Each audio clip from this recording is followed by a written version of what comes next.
வணக்கம். பொதுவாக சில திருமண நிகழ்ச்சிகளில் இது போன்ற வாழ்த்துரைகளை கேட்டிருக்கலாம். ஆள் போல் தலைத்து, அருகு போல் வேரூன்றி, மூங்கில் போல் சுற்றம் சூழ்ந்து, வாழையடி வாழையாக வாழ்க என இன்னும் சில நல்வார்த்தைகளை சொல்லி புதுமண தம்பதிகளை பெரியவர்கள் வாழ்த்துவார்கள். இந்த வார்த்தைகளுக்கு சில முக்கியமான கருத்துக்களும் ஆழமான அர்த்தங்களும் இருக்கின்றன. அவற்றில் ஒன்று, கணவனும் மனைவியுமாக திருமணமாகி ஓர் குடும்பத்தில் வரும்போது அவர்கள் தங்களுடைய பெயர்கள் விளங்க நல்ல சந்ததிகளை பெற்றெடுக்க வேண்டும் என்பது. அப்படித்தான் உலகம் உண்டாக்கப்பட்டது முதல் இதுவரைக்கும் வாழையடி வாழையாக சந்ததி சந்ததியாக பல ஆயிரக்கணக்கான வருஷங்களாக உலகின் மக்கள் தொகை வளர்ந்து கொண்டே வருகிறது. இப்படி ஆதாம் ஏவாள் என 2 பேரில் துவக்கப்பட்ட உலகம் தற்போது கிட்டத்தட்ட 800 கோடி என்ற இலக்கை எட்டியுள்ளது. இந்த புள்ளி விவரத்தில் கவனிக்க வேண்டிய ஒரு முக்கிய அம்சம் என்னவென்றால், உலகத்தின் ஜனத்தொகை பெருகிக் கொண்டே போகிறது என்பது ஒரு புறம் உண்மையாக இருந்தாலும், வருடத்திற்கு வருடம் குழந்தைகள் பிறப்பு எண்ணிக்கை உலக அளவில் குறைந்து கொண்டே போகிறது. இதை பற்றி நம் மனதில் எழும் சில கேள்விகள். ஏன் இதுவரை இல்லாத அளவுக்கு குழந்தை பிறப்பு எண்ணிக்கை உலக அளவில் குறைந்து கொண்டே போகிறது? குழந்தை பிறப்பின் எண்ணிக்கை குறைய காரணங்கள் என்ன? இந்த எண்ணிக்கை என்பது இயற்கையாகவே குறைந்து வருகிறதா அல்லது வேறு ஏதும் காரணிகள் இருக்கின்றனவா?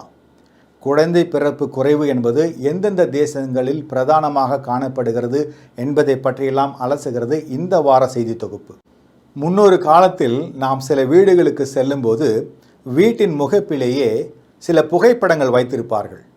அவர்கள் சொல்லும்போது, இவர்கள் என்னுடைய தாத்தா பாட்டி, இவர்கள் என்னுடைய அப்பா அம்மா, இவர்களெல்லாம் என்னுடைய பெரியப்பா பெரியம்மா, அத்தை மாமா, சகோதர சகோதரிகள், குழந்தைகள் என 15 பேர் கொண்ட ஒரு பெரிய பட்டியலையே சொல்லுவார்கள். இது போன்ற கூட்டு குடும்பங்கள் எல்லாம் காலப்போக்கில் பல காரணங்களினால் சற்று சுருக்கமாகி அப்பா அம்மா கணவன் மனைவி பிள்ளைகள் என்றாயிற்று. அதன் பின்னர் இப்படிப்பட்ட குடும்பங்கள் கூட மிகவும் குறைந்து நியூக்ளியர் ஃபேமிலி என்று சொல்லக்கூடிய அளவில் மிக சிறிய குடும்பமாக கணவன் மனைவி மற்றும் குழந்தை, இன்னும் சில வீடுகளில் கணவன் மனைவி குழந்தை மற்றும் செல்லப்பிராணிகள் என்ற அளவுக்கு வந்துவிட்டது. ஆனால் தற்போதோ கணவனும் மனைவியுமாக மட்டும் இருக்கலாம், குழந்தைகள் வேண்டாம் என்ற முடிவுக்கு லட்சக்கணக்கான தம்பதிகள் உலக அளவில் வந்துவிட்டார்கள் என்பதுதான் கசப்பான உண்மை. சில நிபுணர்களின் கருத்துப்படி ஒரு நாட்டின் மக்கள் தொகைக்கும் இளைஞர்களின் எண்ணிக்கைக்கும் இடையே சமநிலையை பராமரிக்க பிறப்பு விகிதம் 2.1% இருக்க வேண்டும். அதாவது ஒரு பெண்ணுக்கு குறைந்தபட்சம் 2 குழந்தைகளாக இருக்க வேண்டும். பிறப்பு விகிதம் இதைவிட குறைவாக இருந்தால் படிப்படியாக நாட்டில் மக்கள் தொகை குறைய தொடங்குகிறது. குழந்தைகள் குறைவாக பிறப்பதால் சில காலங்களுக்கு பிறகு நாட்டில் இளைஞர்களின் எண்ணிக்கை குறைந்து முதியவர்களின் எண்ணிக்கை அதிகரிக்க தொடங்குகிறது. இந்த சிக்கலை தற்போது உலகில் பல நாடுகள் சந்தித்து வருகின்றன. குறிப்பாக அமெரிக்கா, UK, சைனா, தென்கொரியா, Japan, Indonesia, Singapore, Malaysia, Thailand, Italy என இந்த பட்டியல் நீண்டு கொண்டே போகிறது. குழந்தை பிறப்பு குறைவாக இருக்கக்கூடிய நாடுகள் அதை மேற்கொள்ள என்ன செய்கின்றன என்பதை பற்றி பார்க்கலாம். முதலாவதாக தென்கொரியா. தென்கொரியாவில் குழந்தைகள் பிறப்பின் விகிதம் உலகிலேயே மிக குறைவான நிலையை எட்டியுள்ளது. 2023ஆம் ஆண்டில் ஒரு பெண்ணுக்கு வாழ்நாளில் 0.72 குழந்தைகளாக குறைந்துள்ளது. ஆண்டுக்கு ஆண்டு இந்த பிரச்சனை தீவிரமடைந்து வருகிறது. நான் ஏற்கனவே சொன்னது போல, பொதுவாக ஒரு நாட்டில் மக்கள் தொகை சீராக இருக்க பிறப்பு விகிதம் 2.1% இருக்க வேண்டியது அவசியம். உலகின் மிக குறைந்த பிறப்பு விகிதம் கொண்டுள்ள தென்கொரியாவில் குழந்தை பிறப்பு விகிதத்தை அதிகரிக்க அரசு பல்வேறு சலுகைகளை அறிவித்துள்ளது. இரண்டாவதாக சீனா. கடந்த காலங்களில் மக்கள் தொகையை கட்டுப்படுத்த சீனாவில் ஒரு குழந்தை கொள்கை ஏற்றுக்கொள்ளப்பட்டது. ஒரு கட்டத்திற்கு பிறகு நாட்டின் மக்கள் தொகை குறைய தொடங்கியது மட்டுமல்லாது, அடுத்த 30 முதல் 40 ஆண்டுகளில் அங்கு பணிபுரியும் இளைஞர்களின் எண்ணிக்கையும் குறையும் ஆபத்து ஏற்பட்டுள்ளது. சீன அரசு தற்போது இந்த கொள்கையை மாற்றி 2வது குழந்தையை பெற்றுக்கொள்ள இளைஞர்களுக்கு பல்வேறு சலுகைகளை அளித்து வருகிறது. ஆனால் புதிய தலைமுறையோ 2 குழந்தைகளை சுமையாக பார்க்கிறார்கள். சீனாவில் பிறப்பு விகிதம் தொடர்ந்து குறைந்து வருகிறது. மூன்றாவதாக ஜப்பான். சீனாவைப் போலவே ஜப்பானும் குறைந்த பிறப்பு விகித பிரச்சனையை எதிர்கொள்கிறது. ஓராண்டுக்கு முன்பு இந்த விகிதம் 1.26 இருந்தது. ஜப்பானில் மக்கள் தொகை வீழ்ச்சி 2005இல் தொடங்கியது. தென்கொரியாவைப் போலவே ஜப்பானிலும் இளைஞர்கள் திருமணம் செய்ய விரும்புவதில்லை. எனவே குழந்தை பிறப்பு குறைவதை தடுக்க அரசாங்கம் பல நலத்திட்டங்களை ஏற்படுத்தியிருக்கிறது.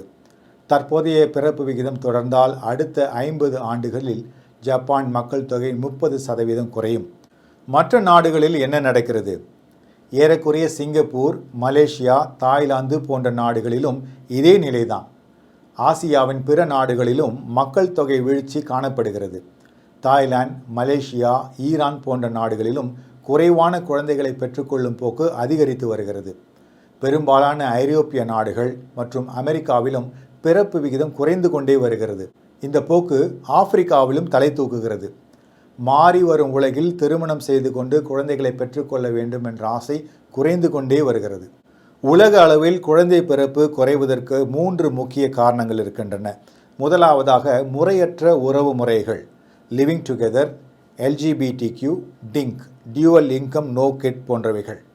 இரண்டாவதாக வேலை சார்ந்த விஷயங்கள், தம்பதிகளுக்கு அதிக அளவில் கல்வி மற்றும் வேலை வாய்ப்பு கிடைப்பது, தங்களது பணி சார்ந்த வளர்ச்சியை மேம்படுத்திக் கொள்வது, கடினமான பணி சுமை அல்லது ஒர்க் ப்ரெஷர், நிலையான வேலை வாய்ப்பு இல்லாதது, குறிப்பாக லே ஆஃப், சேலரி ரிடக்ஷன் போன்றவைகள். மூன்றாவதாக பணம் சார்ந்த விஷயங்கள், சம்பாதித்து சுயமாய் வாழ விரும்புகிறார்கள், எனவே குழந்தை பெற்றுக்கொள்வதில் நாட்டமில்லை.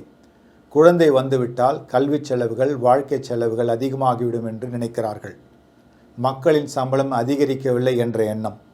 இப்படி இவர்கள் 1000 காரணங்கள் சொன்னாலும் ஆண்டவர் ஆதாம் ஏவாளை படைத்து நீங்கள் பலுகி பெருகி பூமியை நிரப்ப வேண்டும் என்ற வார்த்தைக்கு நேரெதிராக குழந்தை பிறப்பின் எண்ணிக்கையை குறைக்க உலக அளவில் இன்றைய மனிதகுலம் செய்வது மனதில் மிகுந்த வேதனை கொண்டு வருகிறது.